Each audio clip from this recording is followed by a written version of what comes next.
জুবিন গাৰ্গৰ সমাধিলৈ যায় কাৰণ তাত আপোনালোকে ৰাজনীতি আছে আনে ভূপেন হাজৰিকাৰ সমাধিৰ সন্মুখেদি আহে তাতে কিয় নুখুমায় শহীদ বাকৰিৰ সন্মুখেদি পাৰ হৈ যায় তাতে কিয় নুখুমায় তাৰ মানে জুবিনক লৈ জঘন্যতম ৰাজনীতি তেওঁলোকে ভাবে জুবিনৰ সমাধিত গৈ ৰৈ বিনালে জেগাত ৰৈ কেতেকি কম আৰু ভোট লম ইনক্লুসিভ মাইন্ডে কৈছিলে যে আমি জুবিনৰ ইস্যুটো বেছিৰ পৰা বেছিকৈ আনিব লাগিব তাৰ বাদে আৰু সিট পোৱাৰ কোনো ৰাস্তা নাই আমাৰ লগত ভিডিও আছে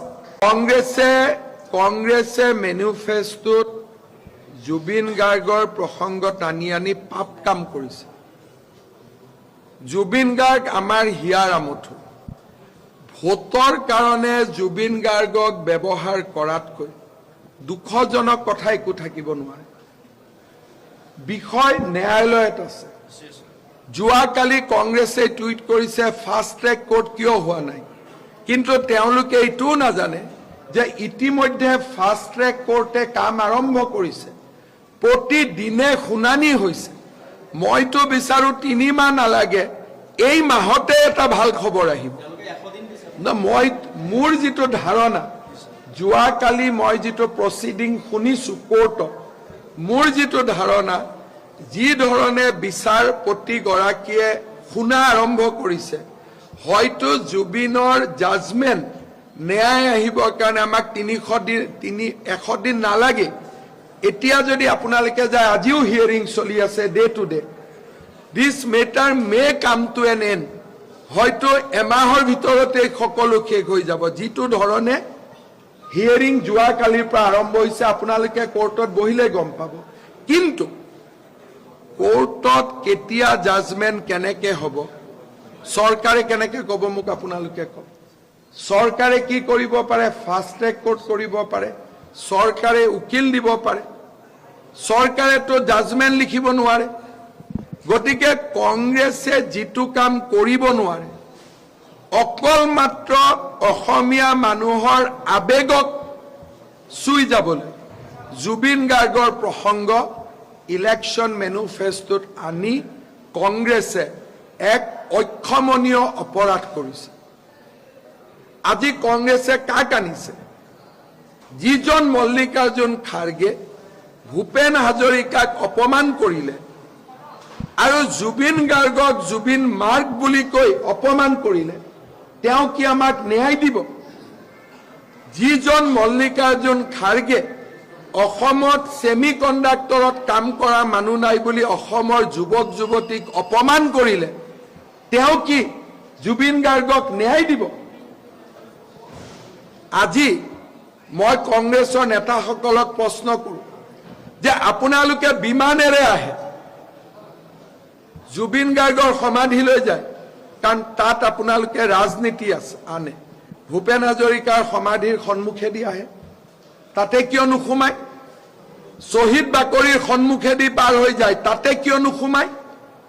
তাৰ মানে জুবিনক লৈ জঘন্যতম ৰাজনীতি যি কংগ্ৰেছে আৰম্ভ কৰিছে তাক অসমৰ মানুহে কংগ্ৰেছক ইয়াৰ বাবে কঠোৰ শাস্তি দিব যদি সঁচাই অসমীয়াক ভাল পালেহেঁতেন তেতিয়াহ'লে তেওঁলোকে সকলো জায়গাতে গৈ অসমীয়াক নমস্কাৰ কৰিলেহেঁতেন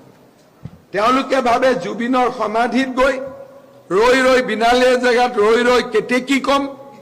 আৰু ভোট লম এনেকুৱা জঘন্য ৰাজনীতি কোনেও কৰা নাই কেইদিনমান আগতে আমি এটা ভিডিও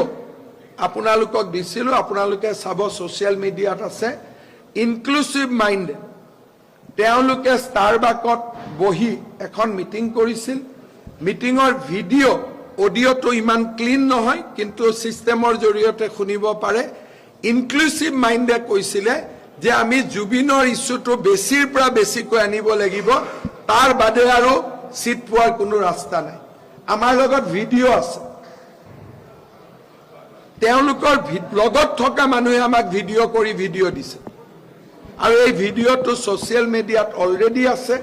কিন্তু জুবিনক লৈ মই ৰাজনীতি কৰিব খোজা নাই কাৰণে এই ভিডিওটো মই আপোনালোকক সন্মুখত দিয়া নাই কিন্তু যদি মই মুখ্যমন্ত্ৰী হওঁ এই ইনক্লুসিভ মাইন্ডৰ গোটেইকেইটাকে আমি এৰেষ্ট কৰিম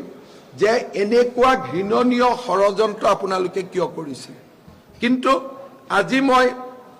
যেটো ভিডিঅ' ই ছ'চিয়েল মিডিয়াত আছে,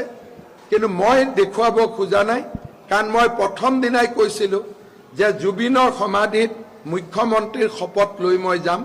তাৰ আগলৈকে মই নাযাওঁ, বহুতবাৰ গৈছোঁ, আগলৈকে মই নাযাওঁ, কাৰণ মই জুবিনক লৈ ৰাজনীতি কৰিব নিবিচাৰোঁ। জুবিনক শান্তিত থাকিব দিয়ক, জুবিনক নীৰৱে থাকিব দিয়ক। জুবিনে নিজেই কৰিছিল পলিটিক্স নকৰিবা বন্ধু। এতিয়াতো কংগ্ৰেছে পলিটিক্সেই কৰি আছে জুবিনক লৈ। পলিটিক্স নকৰিবা বন্ধু বুলি কোনে কৈছিল? জুবিন গাৰ্গে কৈছিলে। সেইকাৰণে মই গৌৰৱ গগৈ আৰু ৰকিবুল হুছেইনক কওঁ, পলিটিক্স নকৰিবা বন্ধু জুবিনক লৈ।